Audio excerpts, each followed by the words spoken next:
ក្លាហានក្របបែកទម្លាក់ពីយន្តហោះប្រភេទ M117 ទម្ងន់ជិត400គីឡូក្រាមត្រូវបានដកបន្សាបដោយសុវត្ថិភាពកម្លាំងជំនាញក្របបែកទម្លាក់ពីយន្តហោះបានដោះបន្សាបនិងដឹកជញ្ជូនក្របបែកទម្លាក់ពីយន្តហោះប្រភេទ M117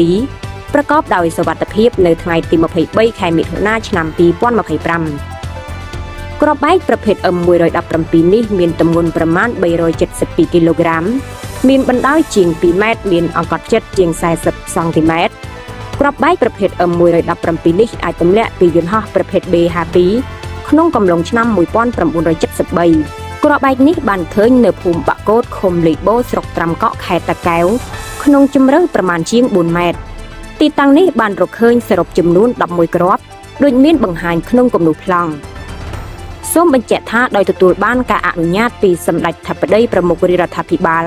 អង្គភាពស៊ីម៉ាក់បាននឹងកំពុងស្រាវជ្រាវទៀងទាត់ទិន្នន័យការទម្លាក់គ្រាប់បែកនៅកម្ពុជាលើទីតាំងប្រមាណជាង230,000ទីតាំងក្នុងក្របខ័ណ្ឌទូទាំងប្រទេសនិងរៀបចំប្រព័ន្ធទិន្នន័យជាតិ AI សម្រាប់គ្រប់គ្រងនិងដោះស្រាយវិបត្តិគ្រាប់បែកសំណល់សង្គ្រាមធានាសុវត្ថិភាពប្រជាជនកម្ពុជា